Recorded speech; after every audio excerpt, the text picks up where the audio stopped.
We can't tolerate this anymore. These tragedies must end. And to end them, we must change. We will be told that the causes of such violence are complex, and that is true. No single law, no set of laws can eliminate evil from the world or prevent every senseless act of violence in our society. In the coming weeks, I'll use whatever power this office holds to engage my fellow citizens, from law enforcement to mental health professionals to parents and educators, in an effort aimed at preventing more tragedies like this. That was President Obama in Newtown, Connecticut last night at a vigil for the people massacred on Friday afternoon, Friday morning. Good morning, everybody. Welcome to the Markets Hub. I am Paul Vigna. We're following the story in Newtown, Connecticut, obviously. That is the top story. I want to read you a couple of headlines just crossed the wires a little while ago, reported by Wall Street Journal, that the Sandy Hook Elementary School has been closed indefinitely, that the suspected shooter, Adam Lanza, had no prior contact with Newtown police, and investigators, they say they are digging into the suspect's past, and this is a quote, quote unquote, starting at the date of birth. So those are the latest headlines coming out of the Wall Street Journal this morning.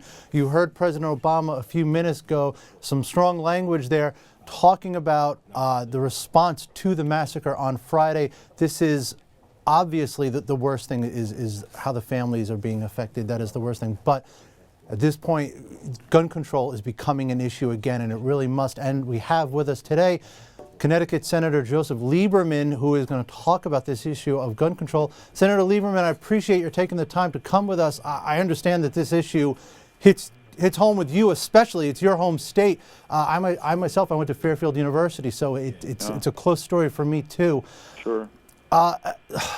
As much as we can just talk about the issue of gun control, how does Congress respond to what happened on Friday?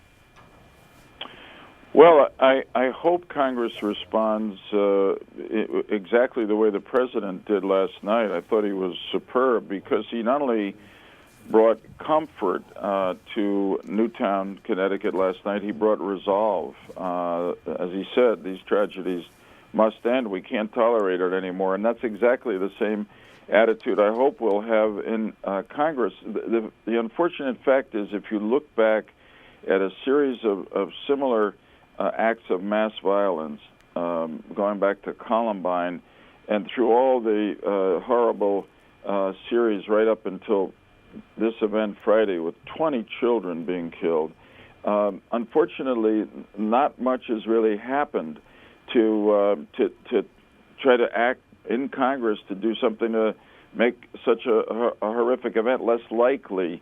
And that I think the president is going to do everything he can with the powers he has to make sure that that's not the reaction to this event. It's why I proposed yesterday morning that we look at a national commission that would do the same thing to take the hurt and anger that we feel now about what happened in Newtown and make sure it doesn't dissipate in legislative gridlock or just a lot of talk, but that it actually leads to action. I don't want it to be a commission to be an excuse for not acting now. If the president can do things by executive action, or Congress has the will to get some things done on areas like better gun control. But as I said, the history of congressional reaction to such tragedies is painfully devoid of any real constructive action. Senator Lieberman, you know, what happened in Newtown on Friday obviously was the worst thing that has happened in the last week, but it wasn't the only incident involving guns over the past several days. Right. There was a shooting in Oregon, there were shots fired in California, a hospital in Alabama. Are the events of the last week, and I don't know if you're on Twitter, I'm on Twitter, and I have to tell you what I've seen and from talking to people and in social media, I mean, this event has really, really shaken people. How could anyone in Congress justify not reacting in some way to what happened on Friday?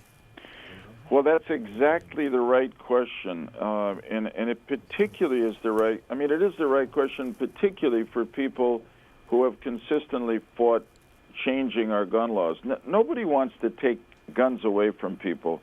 This is a common sense question of, do we really need to be selling these assault weapons and automatic and semi-automatic weapons that were really made by the U.S. military for use in war? You don't need them to defend yourself and your family or go hunting or do target shooting. I mean, and I think we've got to engage people who have traditionally opposed gun control laws in these kinds of conversations, because we're talking about protecting them and their children just as much as we're talking about protecting you and me and our families and our children. But the time for these tragedies has got to end. It's time to do something. Yeah.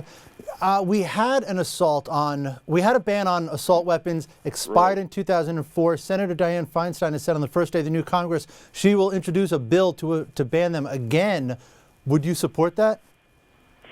Oh, I sure would. I mean, I have in the past. Unfortunately, I'm retiring, so I'm not going to be there. But I hope my colleagues will pick that up, and I'm really glad Dianne Feinstein is coming back to it. The numbers, incidentally, Paul, are quite clear that during the 10 years in which we had an assault weapons ban, there was a noticeable drop in deaths from with guns.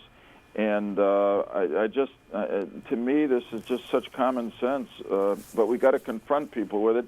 Guns are not the only problem. Obviously, there's a pattern in most of these acts of mass violence, which is young men who are mentally troubled, very often involved with some kind of violence in our entertainment culture, who then gain access to guns and commit these horrific acts. And we've got to figure out how to intervene with a mental health system that catches these troubled people before they become killers. We've got to, again, start the conversation about violence in the entertainment culture. Obviously, not everybody who plays a violent video game becomes a killer, but the social science is pretty clear here that particularly for people who are vulnerable because they do have mental problems, the violence in our entertainment culture stimulates them to act out. And then finally, gun control has to be strengthened. I mean, the agenda is there.